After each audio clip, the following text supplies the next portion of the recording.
This is episode 9 of Kyle's journey.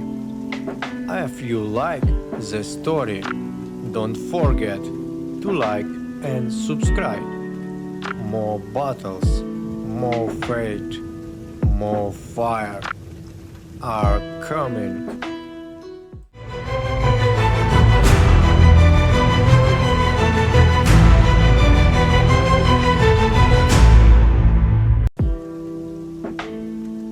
For 5 years, KL had rowed. The galley was not a place of life.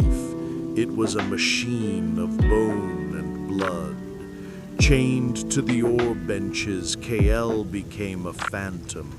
He rowed through storms, through sun-scorched days, through the stench of death. No name, no voice, only rhythm. They whispered about him in the dark. The ghost, the mad one, he's not even alive. He spoke to no one, not even to himself. His eyes stared into a place beyond the waves. New slaves came and went. Many tried to fight the chains. Others broke beneath them. KL remained. Never resisting, never yielding, he was carved in stone. A scar ran down his cheek now. His hair was long, tangled, sun-bleached. His body, despite the labor, was gaunt, more sinew than flesh, but his arms were like iron ropes, his back a map of whip scars. The overseers feared him in secret. He never cried out under the lash. He never begged, just rode. And so legends grew. That he had once led armies, that he had killed 100 men, that he had died and come back. But no one knew his name, not anymore. Then, one humid morning, a new order came. A senator, wealthy, powerful, would travel from Sicily to Alexandria. He demanded speed and silence. He chose the galley KL was on. No one warned him of the ghost beneath the deck. Senator Quintus Marius Lento was not a man used to danger. Wealth had insulated him from most of life's sharp edges. But the sea did not care for wealth. He bordered with his entourage, silks fluttering in the salty wind. The captain bowed, the guards stood tall, but the senator's eyes, sharp for a man of privilege, noticed something odd. The lower deck, who is that? He asked. The captain hesitated. A slave, my lord. Been rowing 5 years, never speaks. Dangerous, some say. Lento raised an eyebrow. Dangerous or broken? Maybe both. KL did not look up. He sat as he always did, hands on the oar, body still, gaze fixed on nothing. But for the first time in years, he felt something, a pulse. The senator's presence stirred something ancient in him. Not recognition, not memory, something colder, strategy. That night, the sea rumbled. A storm brewed far off, lightning dancing like distant war drums. KL slept lightly. Dreams of fire and blood chased him into waking. In the morning, he noticed something else. Birds flying erratically. Too many shadows on the waves. The captain noticed too, later than KL. Pirates, someone whispered. The galley sped forward. Whips cracked, drums pounded, but the sea offered no escape. And the storm was closing in.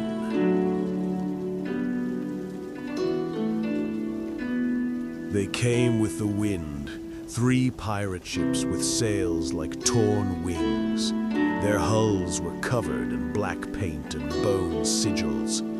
The lead ship flew no colors, only a red flame. The galley's crew shouted, arrows flew, spears were readied, but the pirates were not afraid. They had chosen this ship for a reason. A senator meant ransom. The clash was brutal. Grappling hooks soared through the air. The pirates boarded like a swarm of wolves. Steel met steel, and screams filled the salty air. Below, the slaves were forgotten. Chaos roared above, until chains snapped. Kale had broken his. One by one, he rose. Other slaves followed him with wide eyes. He didn't speak. He simply moved up the stairs, through the smoke. The deck was carnage. The senator was surrounded, his guards cut down. He slipped on blood as a pirate raised a blade above him. Kale caught the blade mid-swing. He killed 3 men before the 4th noticed him. And when they did, it was too late. Kale fought like a man possessed. A decade of war lived in his bones.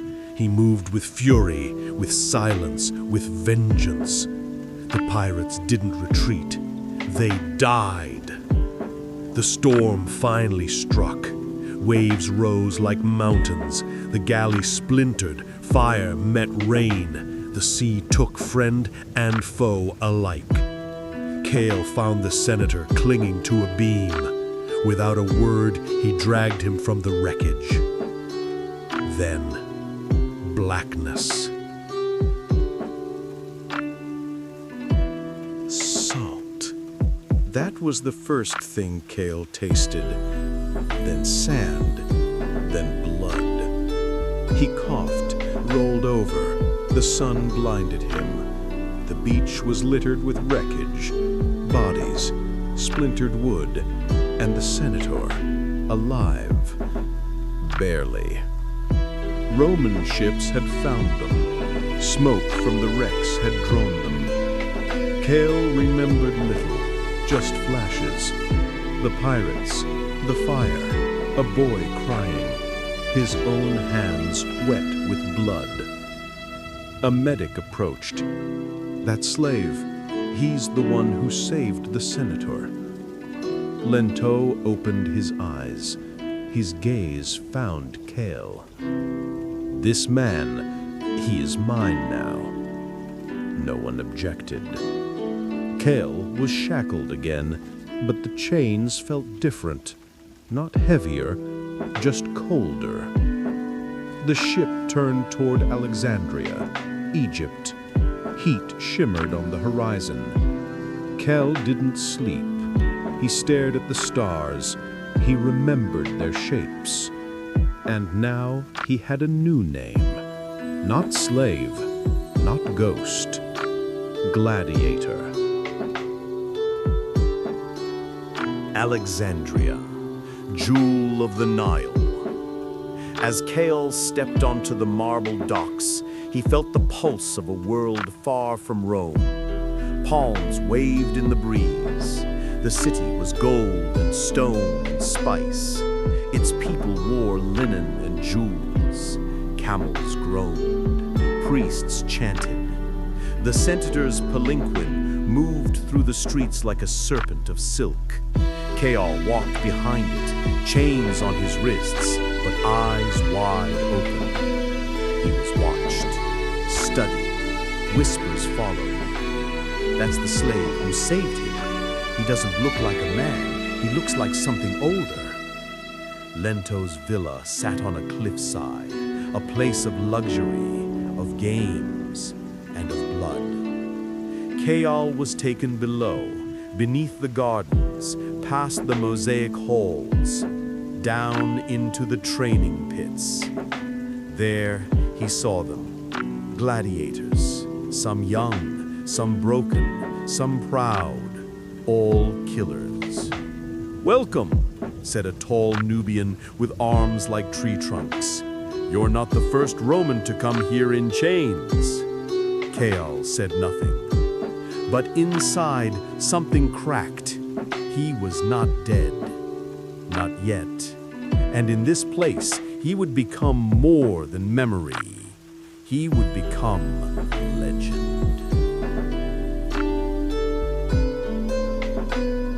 The training began before sunrise. The sun itself was a blade. Kael moved through drills like a machine. Sword, spear, shield. His instructors tested him, mocked him, tried to break him. He never replied, never faltered. Word spread fast.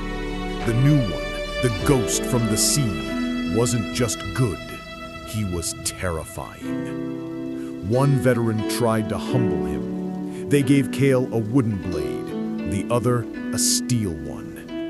Kael won. Not with rage, with precision. Every move calculated, controlled like war. He did not fight for applause. He fought for edge, for clarity, for control. But his nightmares never left. Every night he dreamed of burning ships, of Scarpus, of Rome. One day a trainer asked him, "What do you fight for?" Kael answered quietly, "To remember." The others respected that in silence. The day came. The arena gates opened. Kael stood behind them. The crowds roared distant thunder.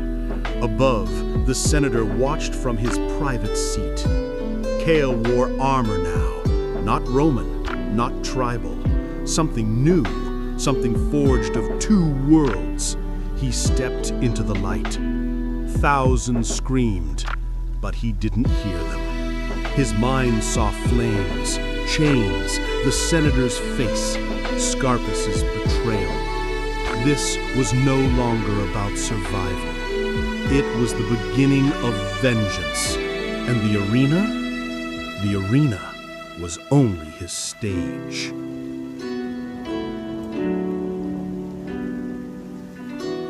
Thank you for watching. Kyle's Stories is farm from over. Subscribe and follow the fire. See you in the next episode.